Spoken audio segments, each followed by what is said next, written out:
Welcome you again PW বাংলাতে জানাই আবারও তোমাদেরকে স্বাগতম। আমি আজকে চলে এসেছি দেবজিৎ তোমাদের সাথে নিয়ে অভিমন্য ব্যাচে পরিবেশ ও মানব জনসমষ্টি, মানে এটা আমাদের ফার্স্ট ইউনিট 5-এ সেকেন্ড পার্ট।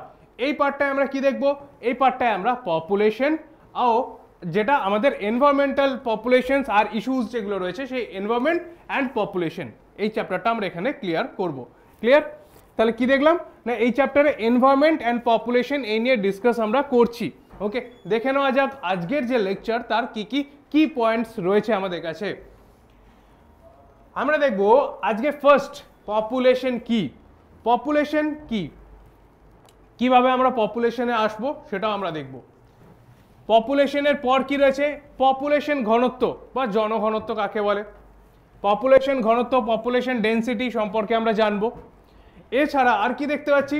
জন্মহার, মৃত্যুহার, লিঙ্গ অনুপাত, ন্যাটালিটি মানে জন্মহার, মর্টালিটি মানে হচ্ছে মৃত্যুহার, আর সেক্স রেশিও মানে লিঙ্গ অনুপাত। এই তিনটে জায়গা সম্পর্কে আমরা দেখব। এবার এই পপুলেশন যত বেশি বাড়ছে তত বিভিন্ন ধরনের সমস্যার সৃষ্টি হচ্ছে। সেই সমস্যাগুলো নিয়ে আমরা এরপরে আলোচনা করব। ক্রমবর্ধমান জনসংখ্যার সমস্যা। ক্লিয়ার? বোঝা গেল? নেক্সট পয়েন্টে আমরা কি দেখব? পরিবেশ ও মানব স্বাস্থ্য। এই সমস্যার ফলে মানব স্বাস্থ্যের উপর বা পরিবেশের উপর কি প্রভাব পড়ছে সেই জায়গাটা আমরা ক্লিয়ার করব আজকের লেকচারের মধ্যে। ক্লিয়ার? চলো তাহলে প্রথম দেখে নেওয়া যাক পপুলেশন কি। ওকে, পপুলেশন হলো যে শব্দটা আমার ল্যাটিন শব্দ পপুলাস থেকে এসছে। ওকে, পপুলাস থেকে আমার এসছে পপুলেশন শব্দটা। যে পপুলেশন বলতে আমরা কি বুঝবো প্রথম আমরা দেখি যে আমি, তুমি বা তোমার আশেপাশে যারা রয়েছে তারা সবাই কি না একটা করে জীব। ওকে, এই একই ধরনের জীবের যে সমষ্টি তাকে আমরা বলি পপুলেশন। ক্লিয়ার? বাস্তুতন্ত্রের প্রথম ধারণাই হচ্ছে আমার পপুলেশন দিয়ে, বা অর্গানিজমস, তারপরে আসে আমার পপুলেশন। সেই পপুলেশনস দিয়ে শুরু হচ্ছে। ফার্স্ট পয়েন্টে কি লিখবো?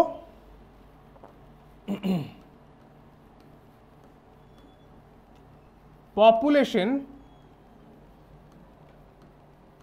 শব্দটি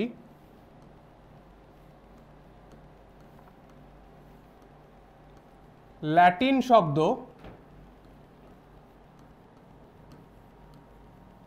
পপুলাস থেকে তৈরি। ঠিক আছে, পপুলাস থেকে আমার তৈরি। ওকে, এরপর এই পপুলাস শব্দটার অর্থ মানে কি না, পপুলাস শব্দটার অর্থ হচ্ছে আমার জনগোষ্ঠী। তাহলে সেকেন্ড পয়েন্টে কি লিখবো না, পপুলাস শব্দের অর্থ হচ্ছে আমার জনগোষ্ঠী। ওকে, পপুলার শব্দের অর্থ হচ্ছে আমার কাছে জনগোষ্ঠী। এবার পপুলেশনের ডেফিনেশন যদি আমরা দেখতে যাই, মানে পপুলেশনের সংজ্ঞা যদি আমরা দেখি, তাহলে কি বলবো না, একই ধরনের বা একই প্রজাতিভুক্ত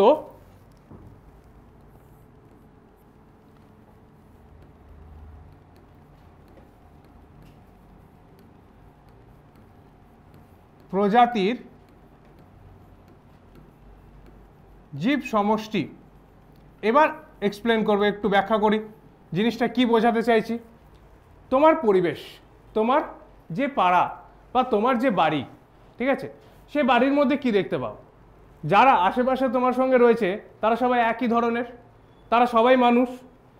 হতে পারে কেউ স্ত্রী, কেউ পুরুষ, কিন্তু সবাই তারা কি না মানুষ। বিভিন্ন ধরনের দেখতে, বিভিন্ন তাদের গায়ের রং, বিভিন্ন তাদের চুলের রং, তা সত্ত্বেও তারা সবাই কিন্তু মানুষ, তাই তো? প্রথম তুমি আর আমি যে জিনিসটা, সেটা আমরা কি বলবো না, অর্গানিজমস বা জীব। তাহলে একদম প্রথম যে জিনিসটা দিয়ে আমার তৈরি হচ্ছে, কি তৈরি হচ্ছে না, এটাকে বলছি আমি বাস্তুবিদ্যা বা ইকোলজি। ইকোলজির একদম শুরুতে যাকে আমি দেখতে পাই তাকে বলি হচ্ছে আমি জীব। এই জীব বা একই ধরনের জীবের যে সমষ্টি তাকে বলবো আমরা পপুলেশন। ক্লিয়ার হলো?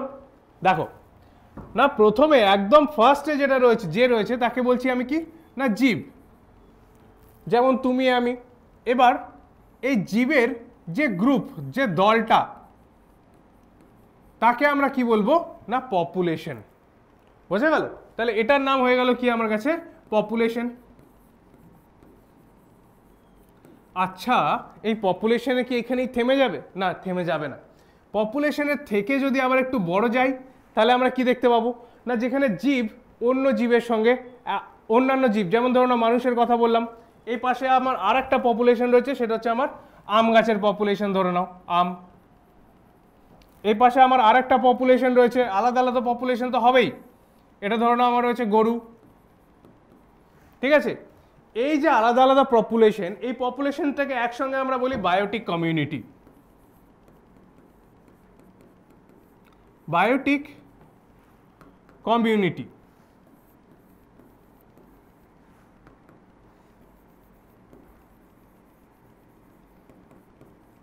ঠিক আছে, বায়োটিক কমিউনিটি মানে কোনো একটি বাস্তুতান্ত্রিক অঞ্চলের মধ্যে যে জীব গোষ্ঠী, তাকে আমরা বলি বায়োটিক কমিউনিটি।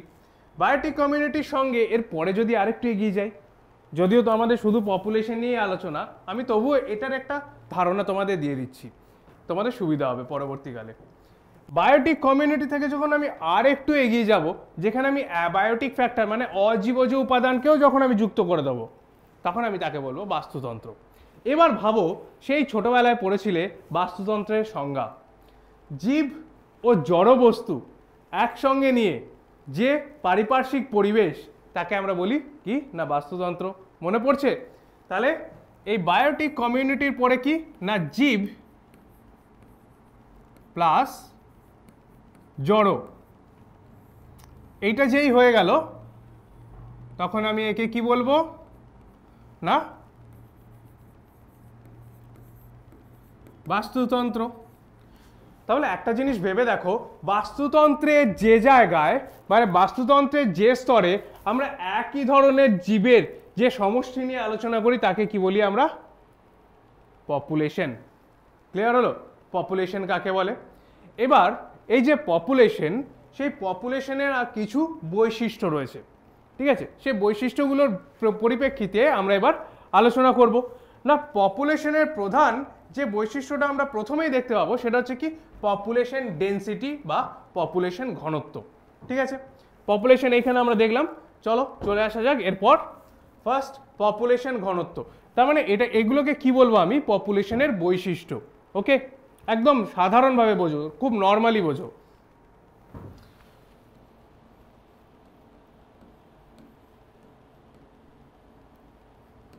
পপুলেশন ঘনত্ব। পপুলেশন ঘনত্ব আমি কাকে বলবো?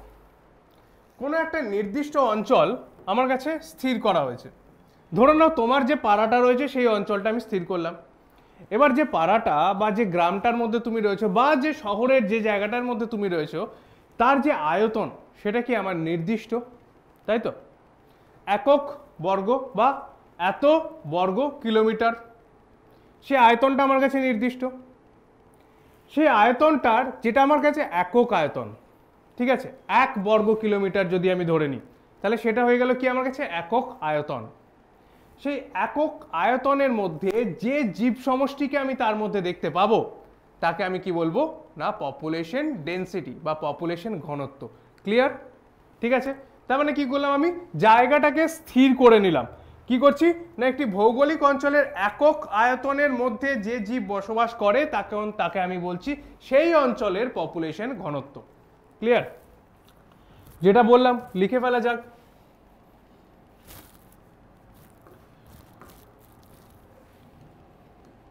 কোনো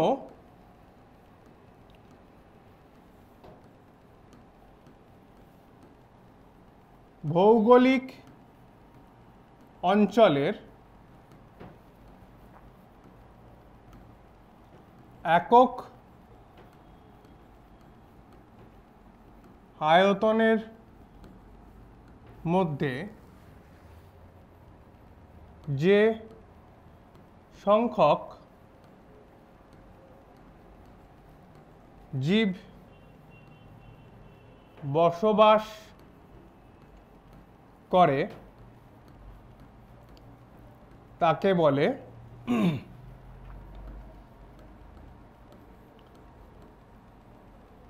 পপুলেশন ঘনত্ব। ক্লিয়ার? বোঝা গেল? তাহলে এটা হয়ে যাচ্ছে কি আমাদের কাছে পপুলেশন ঘনত্ব। এবার জীবের মধ্যে আমি কি না উদ্ভিদ প্রাণী দুজনকেই দেখতে পাচ্ছি। বনাঞ্চল যদি আমার কাছে হয়, সেখানে যদি আমি বলি উদ্ভিদের পপুলেশন কি, দেখতে পাবো কি উদ্ভিদের পপুলেশন সেখানে আমার বেশি রয়েছে। ঠিক একই রকমভাবে কোনো একটা চিড়িয়াখানা যদি হয়, সেখানে আমি কি দেখব প্রাণীর পপুলেশন বেশি রয়েছে, তাই তো? তার মানে একক আয়তনের মধ্যে যে পরিমাণ জীব আমার বসবাস করছে, তখন তাকে আমি কি বলবো না সেই অঞ্চলের পপুলেশন।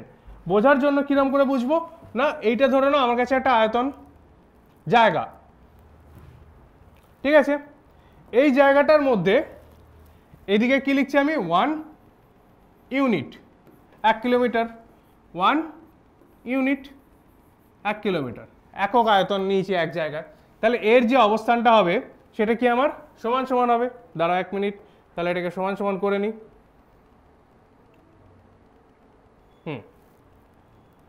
ঠিক আছে,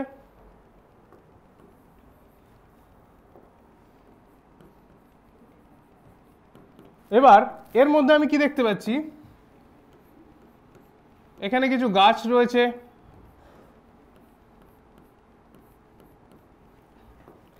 এখানে আবার অন্য ধরনের একটা গাছ রয়েছে,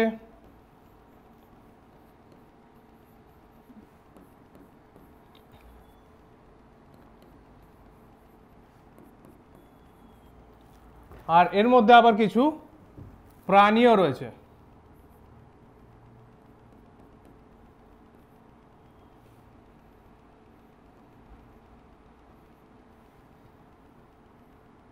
ঠিক আছে, তাহলে এগুলো কি হয়ে গেল আমার কাছে পপুলেশনের পার্ট।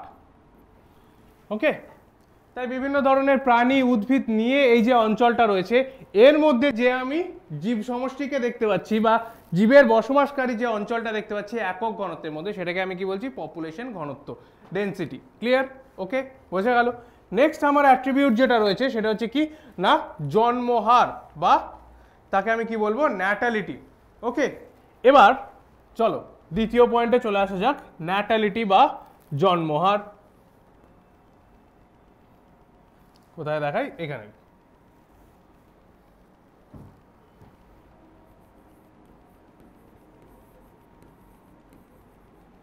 জন্মহার।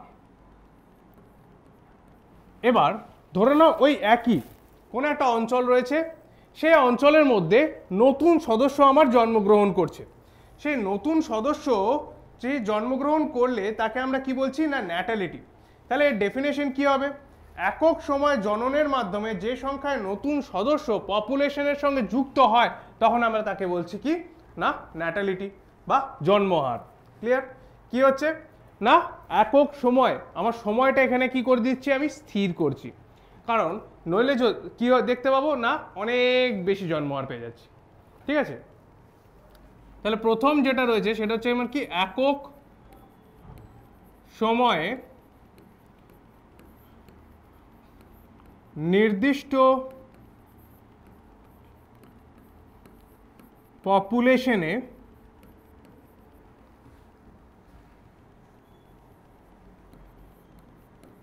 জননের মাধ্যমে যে সংখ্যক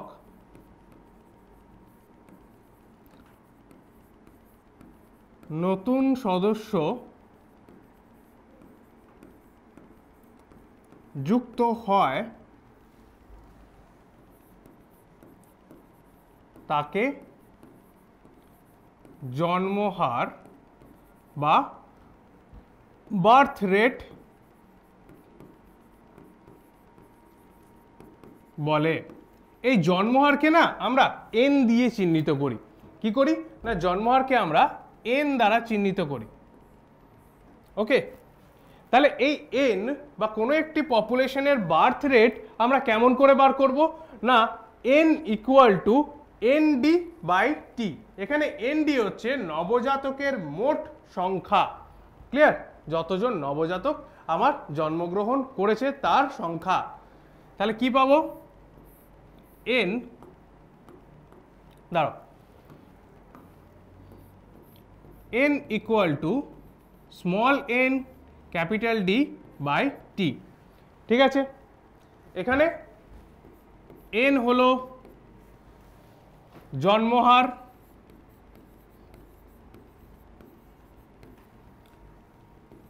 স্মল এন ডি হলো আমার নবজাতকের সংখ্যা, আর টি হচ্ছে আমার কাছে সময়। তাহলে এই ফর্মুলাতে আমি বার করতে পারছি জন্মহার। ক্লিয়ার? বোঝা গেল? এইটা আমাকে মনে রাখতে হবে। ওকে, এটা হয়ে যাচ্ছে কি আমার কাছে জন্মহারের ফর্মুলা। এবার জন্মহারের মতোই তারপরেরটাতে চলে আসি আমরা, না মৃত্যুহার। কোনো একটা অঞ্চলের মর্টালিটি বা ডেথ রেট কি দেখব, না একক সময়ে যে সংখ্যক জীবের মৃত্যু ঘটে তাকে বলা হয় মৃত্যুহার। ঠিক আছে, জন্মহার কি করছে, আমার পপুলেশনে প্লাস করছে, মৃত্যুহার কি করছে, পপুলেশন থেকে মাইনাস হয়ে যাচ্ছে। ক্লিয়ার? তারপর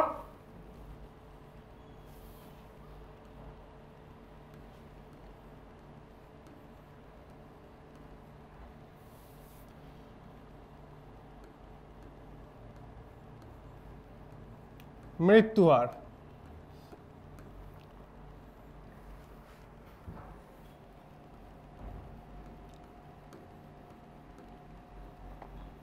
পপুলেশনে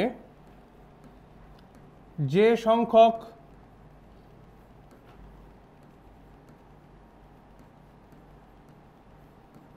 সদস্যের মৃত্যু হয় তার সংখ্যা। ঠিক আছে, তাহলে এর ক্ষেত্রে আমরা কি দেখলাম, না এইটা যদি আমার কাছে একটা পপুলেশন হয়, এই পপুলেশনটার মধ্যে ন্যাটালিটি এন কি করছে, পজিটিভ নিয়ে আসছে, পজিটিভ এম, মর্টালিটি এ কি না আমার কাছে নেগেটিভ। ওকে, এর ভেতর থেকে যখন কেউ বেরিয়ে যাচ্ছে তখন আমি তাকে কি বলছি, পরিযান, মাইগ্রেশন। ওকে, পরিযান, পরিযান তাহলে কি না কোনো একটা পপুলেশনের জন্য নেগেটিভ। আর বাইরে থেকে যখন কেউ আমার আসছে তখন আমি কি বলছি, তাকে ইমিগ্রেশন বা আগমন। আগমন হলে সেটা হয়ে গেল আমার কাছে পজিটিভ। বোঝা গেল? তাহলে কোনো একটা পপুলেশনের মধ্যে এই যে ঘটনাগুলো ঘটে, ধরো না তোমার বাড়িতে লোক এলো, তাহলে সেখানে কি হচ্ছে, পপুলেশনের লোকের সংখ্যাটা বেড়ে গেল। তোমার বাড়ি থেকে কোনো লোক চলে গেল, তাহলে কি হচ্ছে, পপুলেশনের লোকের সংখ্যাটা কমে গেল। বোঝা গেল? খুব সহজ জিনিস। তাহলে একে কি বলবো, এটা হয়ে গেল আমার কাছে পপুলেশন। ওকে, পপুলেশনে এম, এম মানে হচ্ছে কি মৃত্যুহার। মৃত্যুহার কি আমার নেগেটিভ বা ঋণাত্মক, কোনো একটা পপুলেশনের জনসংখ্যার পরিমাণ কমায় মৃত্যুহার।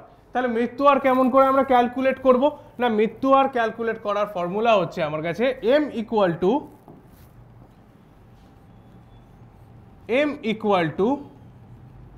N D by T. আচ্ছা, এটা এন ছোট হাতের এন নয়, ওইখানে আমি লিখবো কি ছোট হাতের M.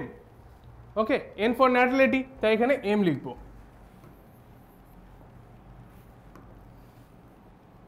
M D by T একই, এম ইকুয়াল টু মৃত্যুহার,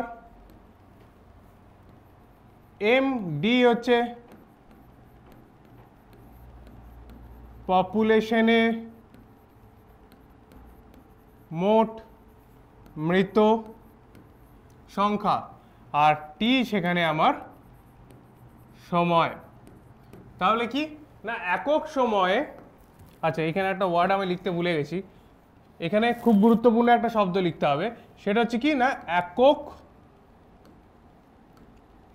সময়।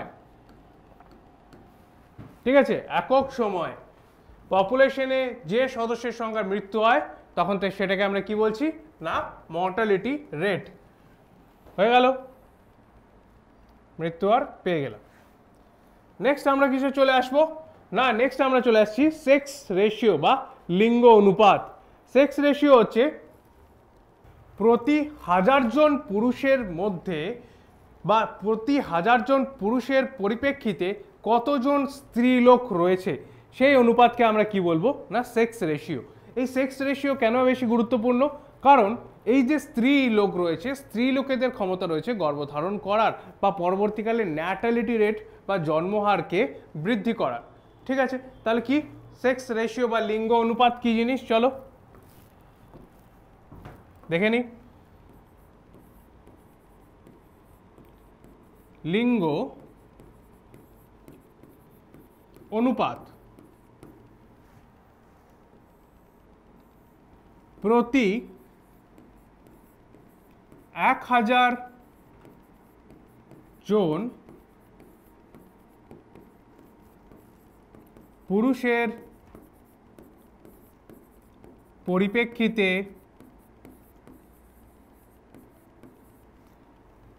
স্ত্রী লোকের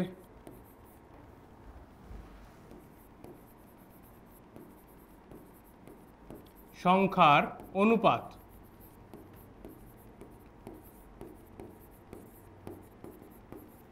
একে বলা হয় কি না আমার সেক্স রেশিও। তাহলে এখানে কি লিখবো, মেল ইজ টু ফিমেল। মেলের নাম্বার কত 1000, এটাকে বসাবো এদিকে, তার যে অনুপাতটা আমরা দেখতে পাবো সেটা কি বলবো কি আমাদের সেক্স রেশিও। ক্লিয়ার? এবার দেখা যাচ্ছে কি না পপুলেশন এর পরিমাণ বা পপুলেশনে বিভিন্ন কারণের জন্য এর জন্মহার বৃদ্ধি পাচ্ছে, পপুলেশনের জনঘনত্ব বৃদ্ধি পাচ্ছে। বুঝতে পারছো তার কারণগুলো কি কি? ওকে, পপুলেশনে জনঘনত্ব বৃদ্ধি পাওয়ার কারণগুলি কি কি আমরা একটু দেখে নেব। ওকে, প্রথম হেডিং করে নি,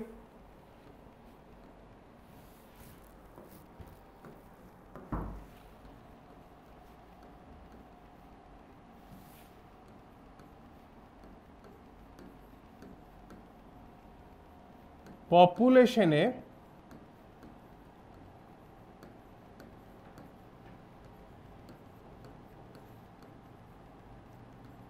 বৃদ্ধির কারণ। ওকে, প্রথম দেখব যে উন্নত প্রজাতির ঔষধ তৈরি, চিকিৎসার উন্নতির জন্য গড় আয়ুর যে পরিমাণ, সেই গড় আয়ুর পরিমাণ মানুষের বেড়ে গেছে। আগে যেটা ছিল 60 বছর, পরবর্তীকালে সেটা 70 বছর, এখন ওটা 100 বছর এগিয়ে দাঁড়িয়েছে। তাহলে 1 নম্বর পয়েন্টে লিখব চিকিৎসার উন্নতি ঘটার ফলে গড় আয়ুর পরিমাণ বৃদ্ধি।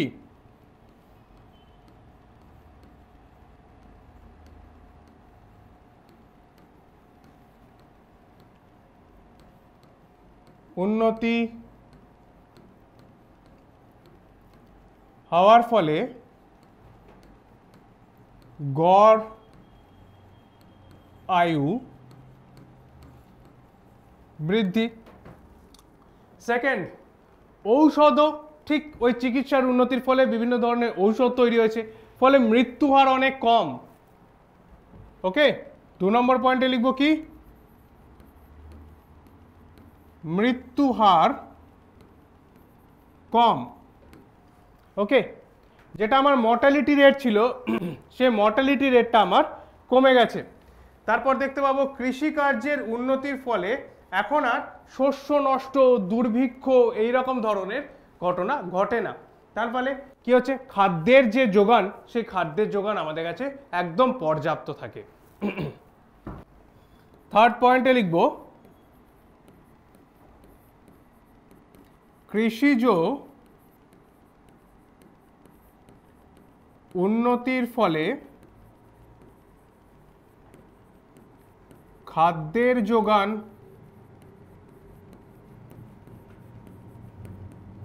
পর্যাপ্ত। ঠিক আছে, কৃষিজ উন্নতির ফলে কি হচ্ছে, খাদ্যের যোগান আমাদের পর্যাপ্ত।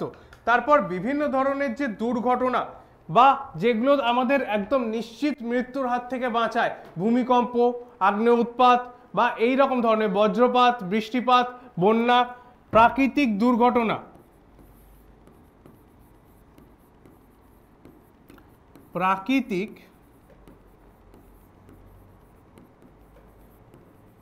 দুর্ঘটনার হাত থেকে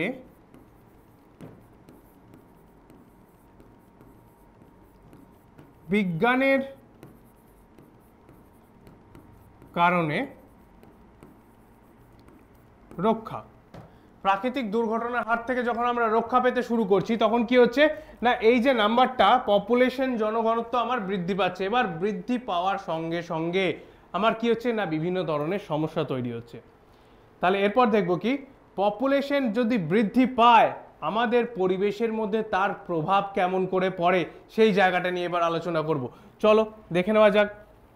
নেক্সট হচ্ছে ক্রমবর্ধমান জনসংখ্যার ফলে যে সমস্যা, সেই সমস্যা একদম ফার্স্টেই রয়েছে। দেখো তোমাদের over exploitation and depletion of the natural resources, মানে প্রাকৃতিক সম্পদের অতি ব্যবহার এবং হ্রাস।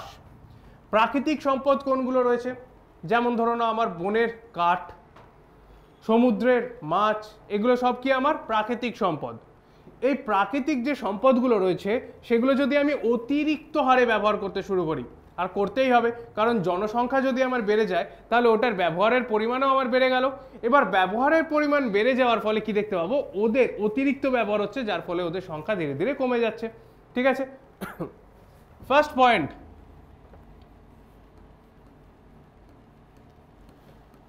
প্রাকৃতিক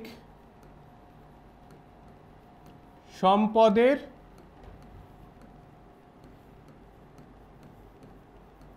অতিরিক্ত ব্যবহার।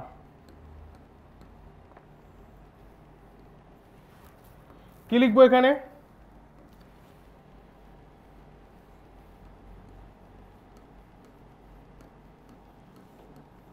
প্রাকৃতিক সম্পদ যেমন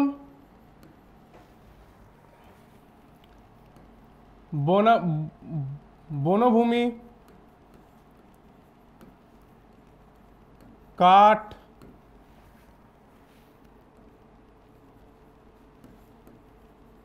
খনিজ, আর কি পাচ্ছি, আর পাচ্ছি হচ্ছে মাছ, এগুলো সবই হচ্ছে আমাদের কাছে প্রাকৃতিক সম্পদ। সেই প্রাকৃতিক সম্পদ এর অতিরিক্ত চাহিদার জন্য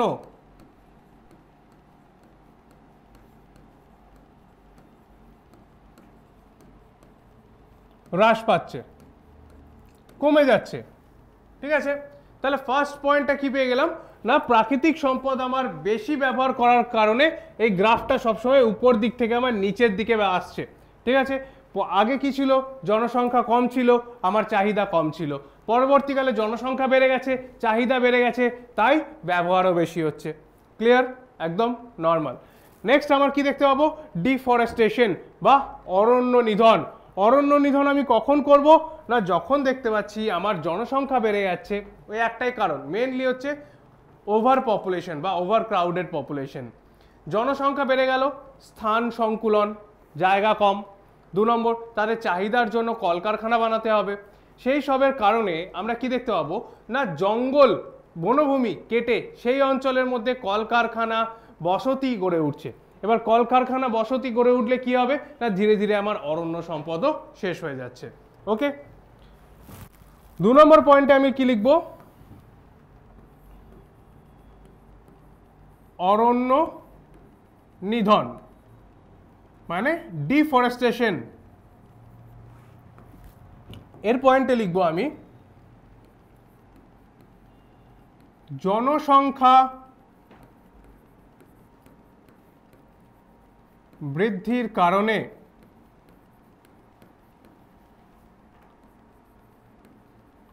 কলকারখানা ও বসতির সংখ্যা বৃদ্ধি পাচ্ছে, ফলে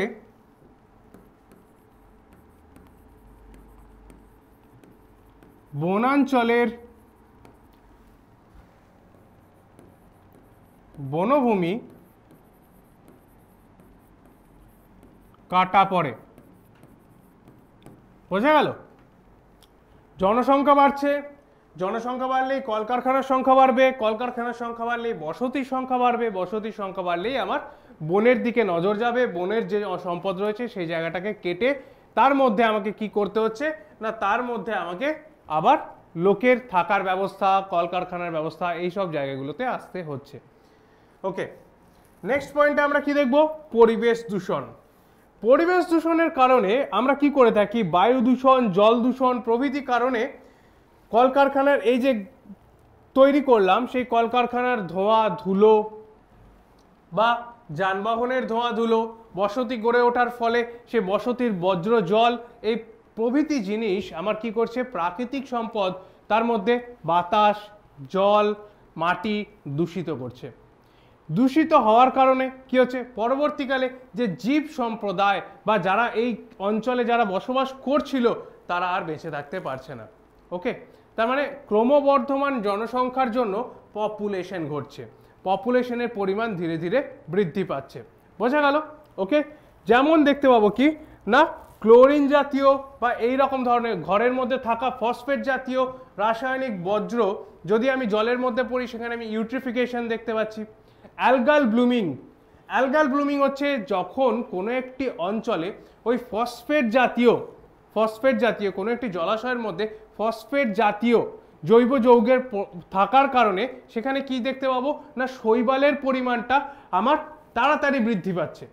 ঠিক আছে, শৈবালের পরিমাণ সেই জলের মধ্যে তাড়াতাড়ি বৃদ্ধি পাচ্ছে, এতটাই দ্রুত বৃদ্ধি পাচ্ছে যে জলের মধ্যে যে প্রয়োজনীয় অক্সিজেনগুলো আছে সেটা শৈবাল পুরোটাই নিজে দখল করে নিচ্ছে।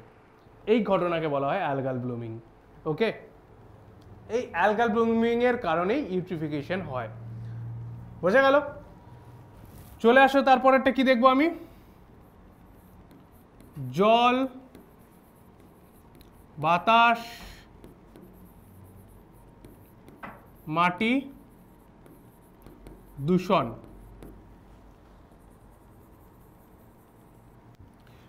জনসংখ্যা বৃদ্ধির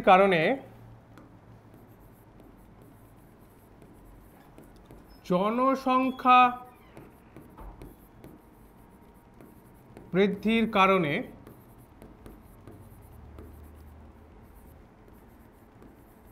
ব্যবহার্য বজ্র পদার্থের বা এই ব্যবহার্য না লিখে একদম সরাসরি লিখবো কি, বর্জ্য পদার্থের পরিমাণ বেড়ে গেছে। বর্জ্য পদার্থের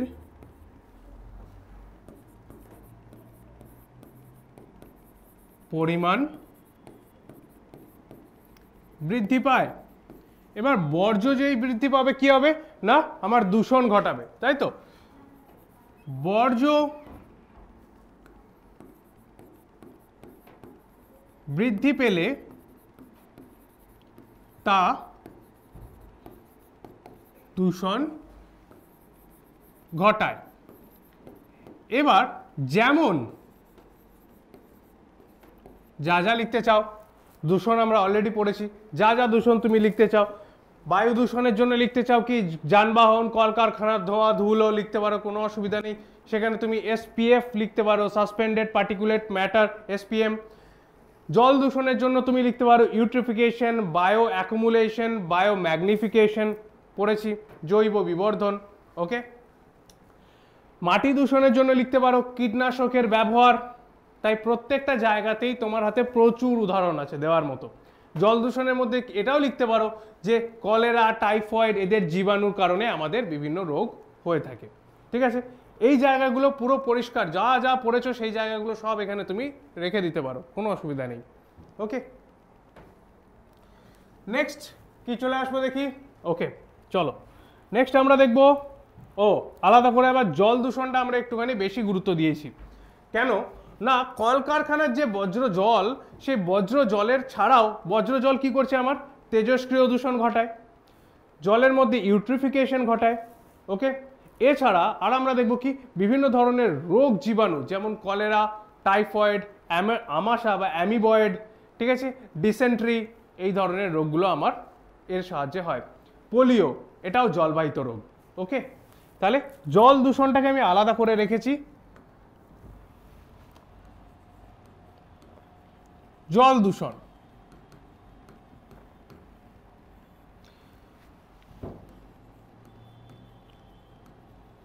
জনসংখ্যা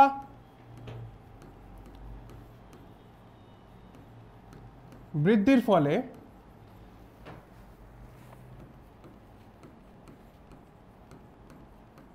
পরিবেশে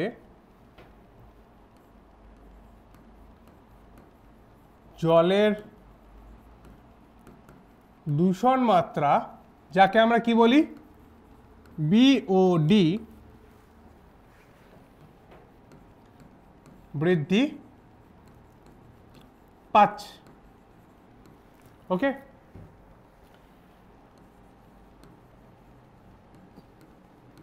কলকারখানার বজ্র জল থেকে কি কি দেখব, তেজস্ক্রিয় দূষণ,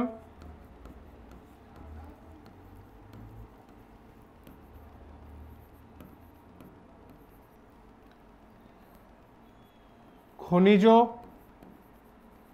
দূষণ।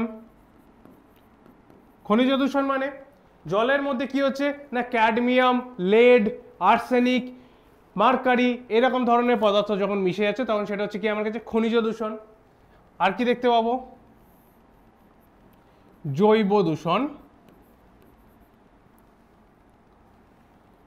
জৈব দূষণ ঘটে। চলো একটা দুটো করে উদাহরণ দিতে শুরু করি।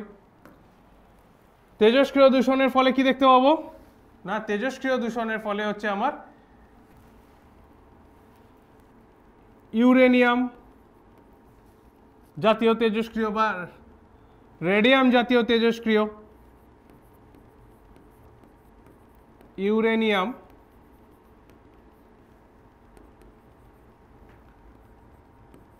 রেডিয়াম, এরা কি করে না, এরা আমার স্নায়ুতন্ত্রের উপর বা মস্তিষ্কের উপর বিকৃতি তৈরি করে। মস্তিষ্কে বিকৃতি তৈরি করলো। ওকে, খনিজ দূষণে তো আমরা অনেকগুলো দেখতে পেয়েছি, যেমন আর্সেনিক, এএস কি করে, ব্ল্যাকফুট, ঠিক আছে, এইচজি মার্কারি হচ্ছে আমার মিনামাটা, সিডি ক্যাডমিয়াম, ইটাই ইটাই,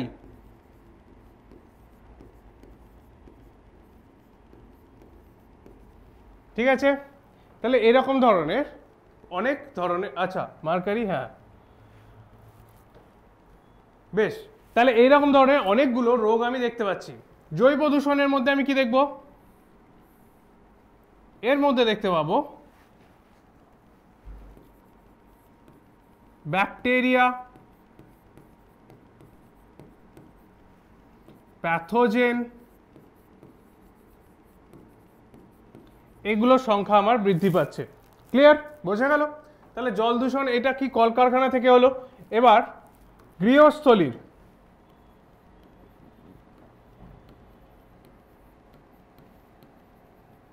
গৃহস্থলীর জল দূষণ, গৃহস্থলীর জল দূষণের মধ্যে আমরা সাধারণত দেখব কি, জৈব দূষণ, আর একটা হচ্ছে আমার অজৈব দূষণের মধ্যে পাবো।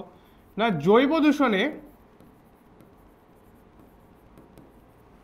জৈব দূষণ আর একটা হচ্ছে আমার অজৈব। জৈব দূষণের মধ্যে আমরা দেখতে পাবো কি, ওই কলেরার জীবাণু, কলেরা, টাইফয়েড, আমাশা,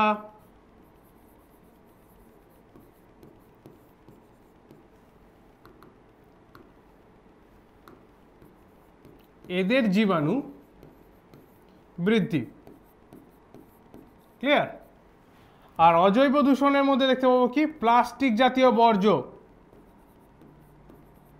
প্লাস্টিক জাতীয় বর্জ্য, প্লাস্টিক জাতীয় বর্জ্য। ক্লিয়ার? তাহলে এই হয়ে গেল আমার কাছে জল দূষণের মোটামুটি একটা ডায়াগ্রাম বা ছক। নেক্সট লাস্ট পয়েন্টে আমরা যেটা দেখবো কি গ্লোবাল ওয়ার্মিং। ওকে, বিশ্ব উষ্ণায়ন। বিশ্ব উষ্ণায়নের ফলে কি হচ্ছে না খাদ্যের সংকট। ওকে, খাদ্যের সংকট ঘটছে না না গ্লোবাল ওয়ার্মিং এর ফলে বা বিশ্ব উষ্ণায়ন কেমন করে হচ্ছে না বিভিন্ন ধরনের দূষিত বাতাস কি হচ্ছে না কার্বন ডাইঅক্সাইড, মিথেন, ক্লোরোফ্লুরোকার্বন এরা কি করছে পৃথিবীর চারপাশে একটা আস্তরণ সৃষ্টি করছে, যার ফলে পৃথিবীর তাপমাত্রা বৃদ্ধি পাচ্ছে। তাপমাত্রা বৃদ্ধি পাওয়ার ফলে কি হচ্ছে পৃথিবীর জলবায়ু পরিবর্তিত হয়ে যাচ্ছে। এবার জলবায়ু পরিবর্তিত হয়ে যাওয়ার কারণে কোনো একটি নির্দিষ্ট ভৌগোলিক অঞ্চলে যে চাষাবাদ হতো সব থেকে বেশি ক্ষতিগ্রস্ত হচ্ছে সেই চাষাবাদের জায়গায়। এবার চাষাবাদ ক্ষতিগ্রস্ত হওয়া মানেই কি না খাদ্য সংকট দেখতে পাওয়া। তাহলে বুঝতে পারলে দুটো কিভাবে ইন্টারলিঙ্কড বা এই দুটো যে পয়েন্ট আছে দুটো পয়েন্টকেই একসাথে আমি আলোচনা করতে পারি। তাহলে দেখবো কি না নেক্সট পয়েন্টে বিশ্ব উষ্ণায়ন ও খাদ্য সংকট।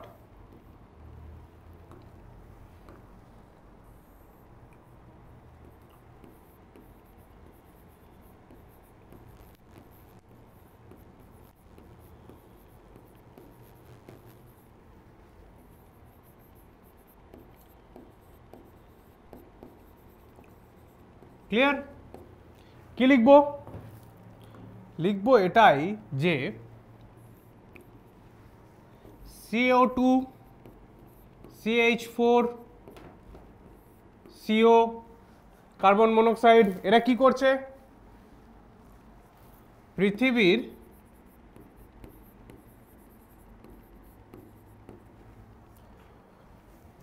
উষ্ণতা বৃদ্ধি করছে।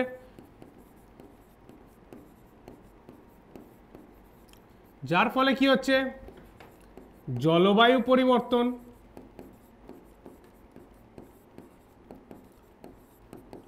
জলবায়ু কোথায় বেশি কাজ করছে না কৃষি ক্ষেত্রে।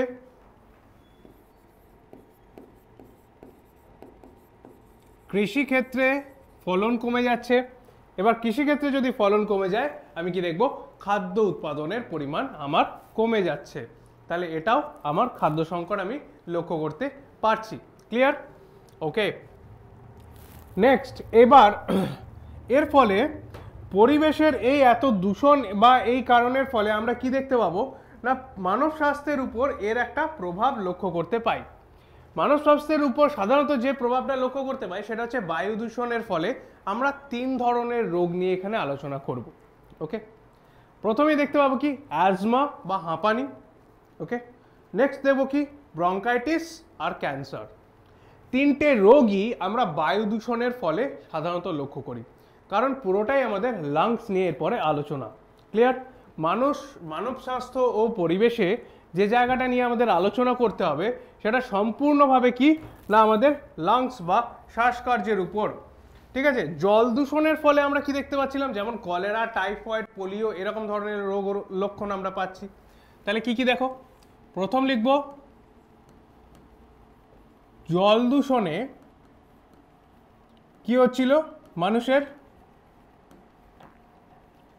কলেরা,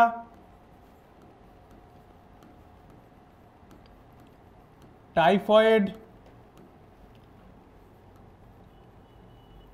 আমাশয়, পোলিও এরকম। ঠিক আছে, দেখা যাচ্ছে? দেখা যাচ্ছে না, দাঁড়াও।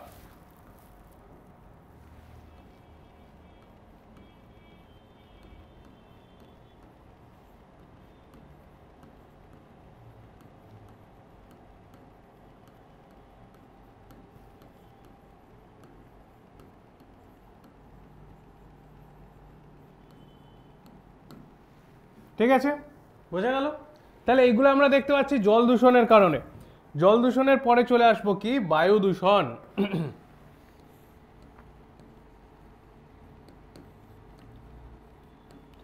বায়ু দূষণ আমাদের যেটা তিনটে পড়তে হবে, সেটা প্রথমেই কি রয়েছে, হাঁপানি, বা একে আমরা কি বলি, অ্যাজমা। হাঁপানি বা অ্যাজমাতে আমরা কি দেখতে পাই না, সাধারণত আমাদের শ্বাসকার্যের জন্য লাংসের উপরে কি থাকে, একটা ট্রাকিয়াল টিউব থাকে, তাই তো?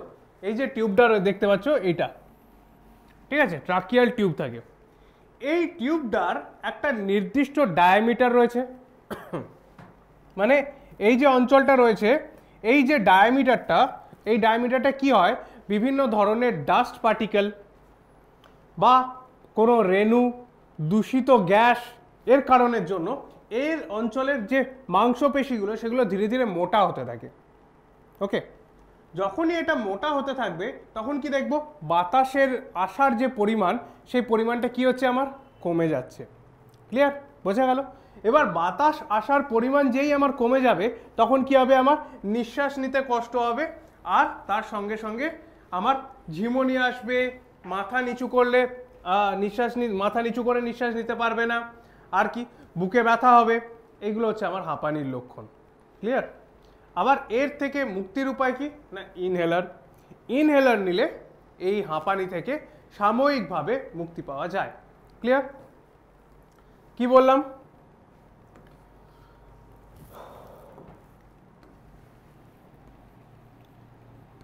বায়ু দূষণের কারণে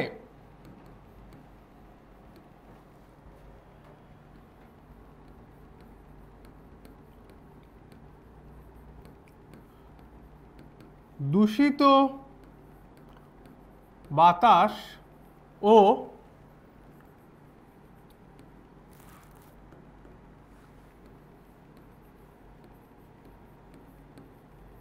ধূলিকণা ফুসফুসের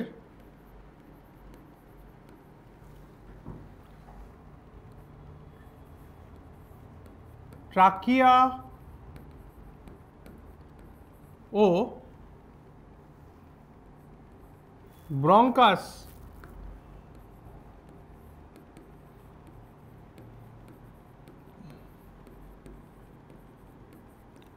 অঞ্চলের ক্ষেত্রফল কমিয়ে দেয়। এবার যেই একটা অঞ্চলের ক্ষেত্রফলটা কমে যাচ্ছে, এইটা প্রথমে আমার পুরো জায়গাটা ছিল, তারপর দেখো ধীরে ধীরে এটা কমে গেল, তারপর আরও কমে গেল। তাহলে এর মধ্যে দিয়ে যে পরিমাণ বাতাস এইভাবে প্রবেশ করতে পারছিল, এর ভেতর দিয়ে তার থেকে কম পারবে, এর ভেতর দিয়ে আরও কম পারবে। যখনই কম পারবে তখন কি হচ্ছে, তার দম আটকে আসছে, নিঃশ্বাস নিতে অসুবিধা হচ্ছে, কারণ অক্সিজেন পৌঁছাতে পারছে না। অক্সিজেন না পৌঁছাতে পারলেই তখন আমাদের জোরে জোরে নিঃশ্বাস নেওয়া, হাঁপানির দেখতে পাবো। ক্লিয়ার? ক্ষেত্রফল কমিয়ে দেয়, ফলে অক্সিজেন পৌঁছায় না। ওকে, একে অ্যাজমা বলে। অ্যাজমা তো বললাম। এবার অ্যাজমা থেকে আমার বেরিয়ে আসার উপায় কি না, ইনহেলার ব্যবহার করতে হয়। সেই ইনহেলার কি করে না, সাময়িকভাবে এইখানের যে পেশিটা রয়েছে সেই পেশিটাকে শিথিল করে দেয়। ঠিক আছে, পেশিটাকে কি করে শিথিল করে দেয়। যখনই শিথিল করে দেবে, এই যে জায়গাটা রয়েছে ডায়ামিটারটাও বেড়ে যাবে। বেড়ে গেলে কি হবে, আবার বেশি পরিমাণে বাতাস ভেতরে আসতে পারবে। ঠিক আছে, বোঝা গেল? তাহলে এটা হচ্ছে আমার কাছে ইনহেলার। ক্লিয়ার? ইনহেলার আমার ওই অঞ্চলটা শিথিল করে দিয়ে শ্বাসকষ্ট থেকে লাঘব করে। নেক্সট আমরা দেখব কি না, ব্রঙ্কাইটিস। ব্রঙ্কাইটিস কি হচ্ছে, ট্রাকিয়ার পরবর্তীকালের এই লাংসের ভেতরে আমরা যদি দেখি তাহলে কি দেখব না, এটা এরকম করে এসে এরকম ভাবে বিভক্ত হয়ে গেছে। আর এর একদম শেষে কি রয়েছে, এরকম অ্যালভিওলাই রয়েছে। তাহলে এদেরকে কি বলবো আমি, ব্রঙ্কাস ব্রঙ্কিওল। ঠিক আছে, এই ব্রঙ্কাস ব্রঙ্কিওলের অঞ্চলে যখন আমার প্রদাহ অনুভব হবে তখন তাকে আমি কি বলবো না, ব্রঙ্কাইটিস। দ্বিতীয় যে রোগটার কথা আমি বলছি সেটা হয়ে যাচ্ছে আমার কাছে কি, ব্রঙ্কাইটিস।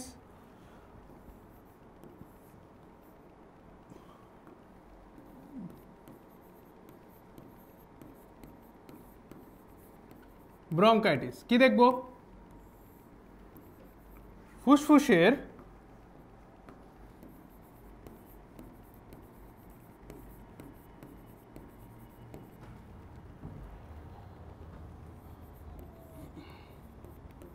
ব্রঙ্কাস ও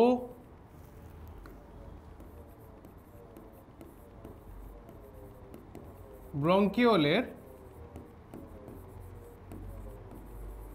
প্রদাহকে বলে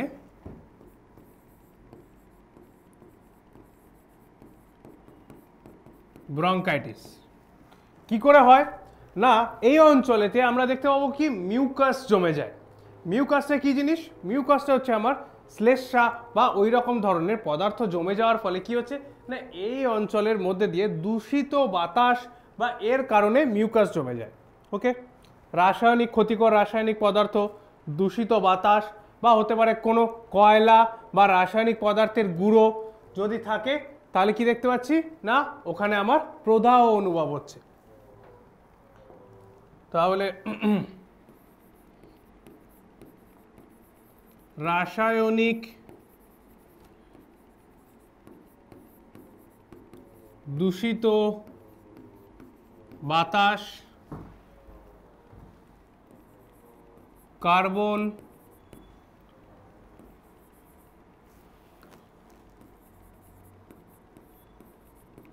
দূষিত বায়ু ব্রঙ্কাসের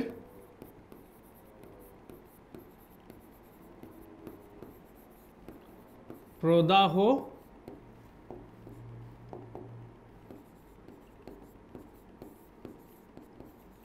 সৃষ্টি করে।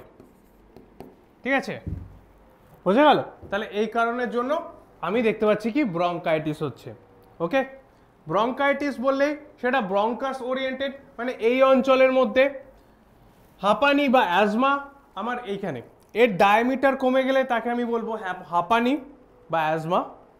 ব্রঙ্কাইটিস হচ্ছে আমার ব্রঙ্কিওলের প্রদাহ। ক্লিয়ার, বোঝা গেছে? নেক্সট আমরা চলে আসবো কি না, ক্যান্সার, লাং ক্যান্সার।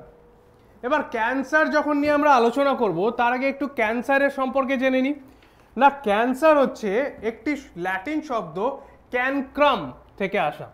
ওকে, কি বললাম না, ক্যান্সার শব্দটা হচ্ছে আমার একটা ল্যাটিন শব্দ ক্যানক্রাম থেকে আসা।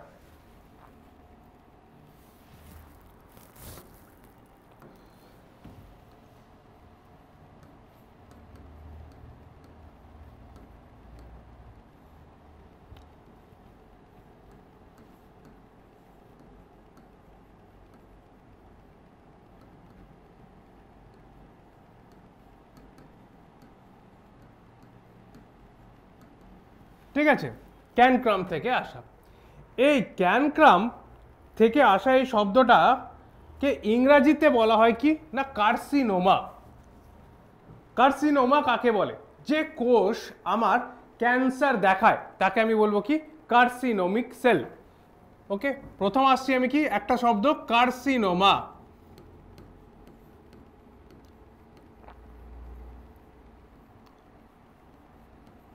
যে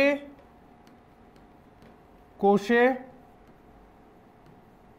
ক্যান্সার হয়, এবার ওই ক্যান্সারটা তৈরি করার জন্য যে রয়েছে আমার তাকে আমি কি বলবো না, অঙ্কোজিন। ওকে, তাকে আমি কি বলবো না, অঙ্কোজিন।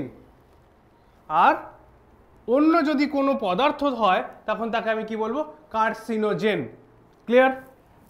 তাহলে এখানে আমি আরেকটা শব্দ পেয়ে গেলাম, কি লিখবো, ক্যান্সার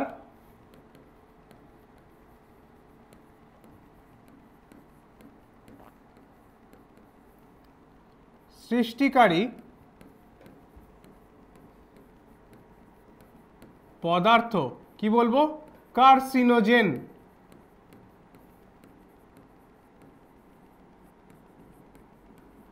হয়ে গেল কার্সিনোজেন। এবার কার্সিনোজেন যে কারণে ক্যান্সার তৈরি করতে পারে সেটা হচ্ছে কি আমার কাছে? অঙ্কোজিন। ক্লিয়ার?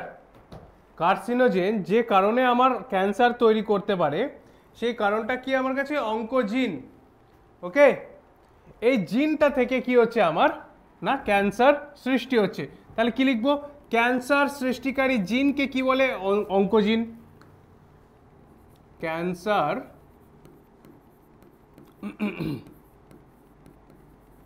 সৃষ্টিকারী জিন, একে কি বলবো আমরা?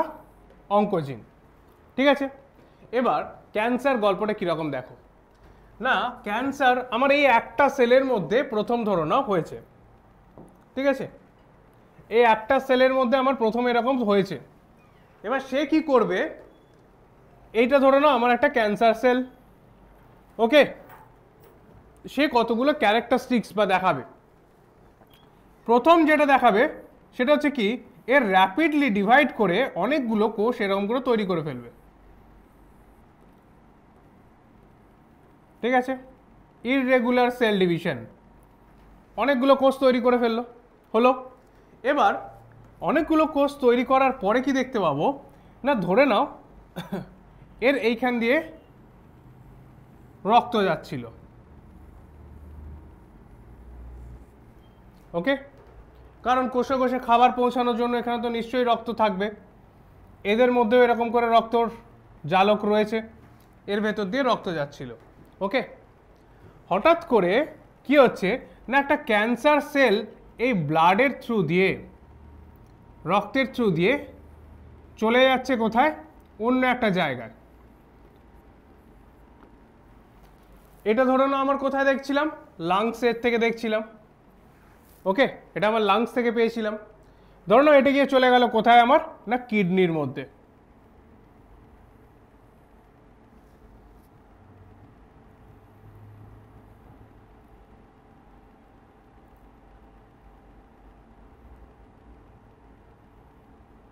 ওকে, বোঝা গেল? কিডনির মধ্যে গিয়ে প্রবেশ করছে, বা কিডনির মধ্যে এই কোষটা গিয়ে আটকে যাবে। ওকে, প্রথম যখন এই ক্যান্সার সেলটা আমার এই ইররেগুলার সেল ডিভিশন করেছিল তখন এই একটা কি টিউমার তৈরি করেছিল। একে কি বলবো আমরা? Benign tumour. Clear?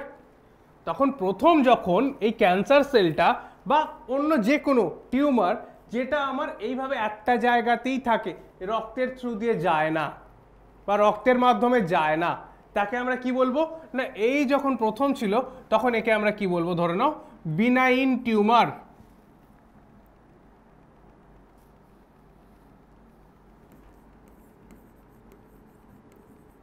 Benign tumour কে না, এ হচ্ছে আমার কাছে বিনাইন টিউমার। এবার বিনাইন টিউমার থেকে একটা কোষ আমার কি হলো? রক্তের মাধ্যমে ভেসে গিয়ে কিডনিতে চলে গেল। সেই কিডনির মধ্যে এবার আমি দেখতে পাচ্ছি কি সেখানে আমার একটা টিউমার তৈরি করেছে। এই টিউমারটা দেখা যাচ্ছে? হ্যাঁ, এই টিউমারটাকে আমি তখন বলবো ম্যালিগন্যান্ট টিউমার বা cancer tumour. Clear? Cancer tumour বা ম্যালিগন্যান্ট টিউমার।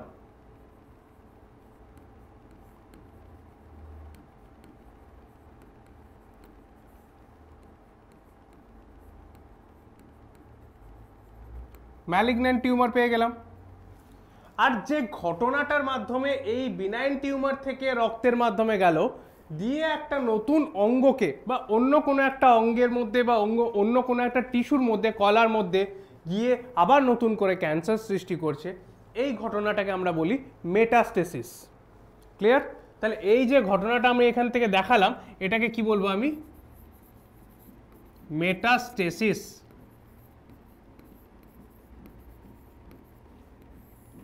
ক্লিয়ার? বোঝা গেল কি হলো? দেখো আবার লাংসের মধ্যে সিগারেট স্মোকিং, হতে পারে কোনো দূষিত বাতাস বা যে কোনো কারণের জন্য, তামাকের জন্য আমার এখানে ক্যান্সার তৈরি হয়েছে। সেটা মুখের মধ্যেও হতে পারে, দেহের অন্য কোনো জায়গাতেও হতে পারে। ক্লিয়ার? সেই ক্যান্সার সেল প্রথমেই কি করবে, কোষ বিভাজন করবে, অতিরিক্ত কোষ বিভাজন করে একটা টিউমার তৈরি করবে। সেই টিউমারটাকে আমরা বলবো কি, বিনাইন টিউমার। কিছুদিন পর যদি আমরা দেখি সেই বিনাইন টিউমার থেকে একটা কোষ এই রকমভাবে রক্তের মাধ্যমে গিয়ে অন্য আর একটা অঙ্গের মধ্যে গিয়ে আবার টিউমার তৈরি করছে, তখন তাকে আমরা কি বলবো, malignant tumour. Clear?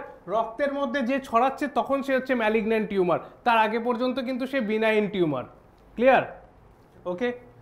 Benign tumour থেকে ম্যালিগন্যান্ট টিউমার হয়ে যাওয়ার এই যে ঘটনাটা, এই ঘটনাটাকে আমি কি বলবো, মেটাস্টেসিস, বা বলবো বিনাইন টিউমারের একটা কোষ গিয়ে অন্য আর একটা অঙ্গের মধ্যে যখন প্রবেশ করছে সেই ঘটনাটাকে আমি বলবো কি না, মেটাস্টেসিস।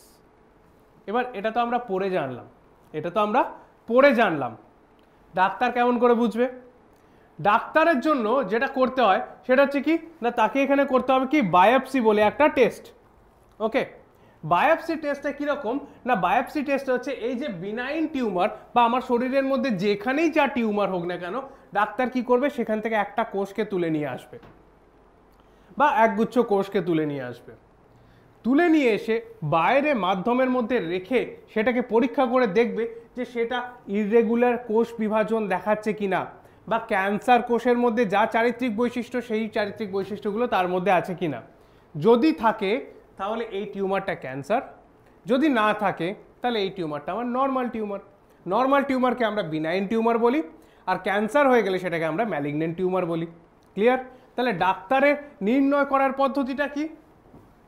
চলো আবার একটা পয়েন্ট পেয়ে গেলাম।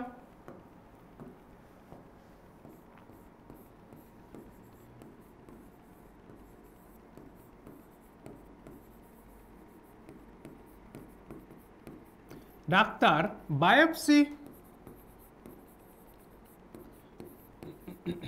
পদ্ধতির মাধ্যমে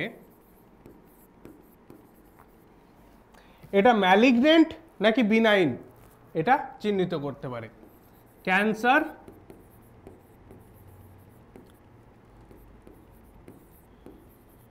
যুক্ত টিউমার চিহ্নিত করে। ক্লিয়ার? বোঝা গেল? তাহলে এইগুলো আমার কাজ। এবার ধরে নাও ক্যান্সার আমার চিহ্নিত হয়েছে, ক্যান্সার চিহ্নিত হলে আমাকে কি কি করতে হবে? ক্যান্সার চিহ্নিত হলে প্রথমেই আমার হচ্ছে কি, কেমোথেরাপি, রেডিওথেরাপি, এরকম ধরনের শল্য চিকিৎসা মানে অপারেশন করে আমাকে ওটা বার করে নিয়ে আসতে হলো, এগুলো আমাকে করতে হবে। এর পরের পদ্ধতিতে আসছি, ডাক্তার ওটাকে বলল ক্যান্সার। নেক্সট প্রথম হচ্ছে আমার শল্য চিকিৎসা। ওকে, 2 নম্বর কেমোথেরাপি,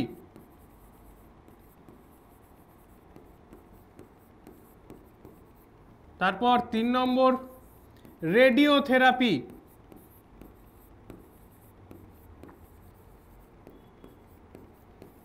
এগুলো আমার ব্যবহার করা হয়। ক্লিয়ার? এগুলো আমার ব্যবহার করা হয়। বোঝা গেল?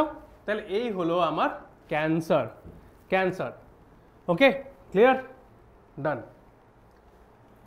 নেক্সট আমাদের এই অঞ্চলটা থেকে বা এই যে পার্টটা আমরা আজকে পড়লাম, এই ছোট্ট একটা ইউনিটের এই পার্টটা থেকে আমাদের কি কি টাইপের কোশ্চেন আসতে পারে। বেসিক্যালি এই জায়গা থেকে আমরা 3টে কোশ্চেন দেখতে পাচ্ছি। কি কি রয়েছে দেখো, একটা রয়েছে পপুলেশন ডেন্সিটি বা পপুলেশন ঘনত্ব কাকে বলে, জন্মহার ও মৃত্যুহার কি। পপুলেশন ঘনত্ব, জন্মহার, মৃত্যুহার তিনটেই আমি তোমাদেরকে করিয়ে দিয়েছি। একক অঞ্চলের মধ্যে যা যা প্রজাতি রয়েছে সেটা আমার পপুলেশন ঘনত্ব। জন্মহার কি, n = ND/T, মৃত্যুহার কি, M = MD/T। ওকে, একক সময় এই শব্দটা যেন থাকে। ক্রমবর্ধমান জনসংখ্যার সাপেক্ষে সমস্যাগুলি আলোচনা করো, এটা ব্রড কোশ্চেন হিসেবে তোমাদের এখানে আসতে পারে এই জায়গার, এটা খুব গুরুত্বপূর্ণ। ঠিক আছে, ক্রমবর্ধমান জনসংখ্যার সাপেক্ষে সমস্যাগুলি আলোচনা করো। যা যা সমস্যার কথা বললাম, প্রথম বললাম কি ওভার এক্সপ্লয়টেশন, তারপরে বললাম ডিফরেস্টেশন, এই প্রত্যেকটা সমস্যাকে নিয়ে আমি এখানে আলোচনা করব। নেক্সট, টিকা লেখো। কি কি দিয়েছে দেখো না, হাঁপানি। ওকে, হাঁপানি হচ্ছে কি আমার অ্যাজমা, হাঁপানির পর ব্রঙ্কাইটিস, ক্যান্সার, ঠিক আছে, তিনটেই দেওয়া আছে, তিনটেকে নিয়েই ছোট করে টিকা লেখা যাবে, কোনো অসুবিধা নেই। তাই এই যে পার্টটা রয়েছে খুব সহজ, হয়ে গেল আমাদের কমপ্লিট। লাস্ট ক্লাসে বা এর পরের ক্লাসে আমরা কি করব, বাকি পার্টটা পুরোটা কমপ্লিট করব, ইউনিট 5 শেষ হবে আমাদের। ওকে, তাহলে আজকে এই পর্যন্তই, দেখা হচ্ছে নেক্সট ক্লাসে পরের দিন আবার।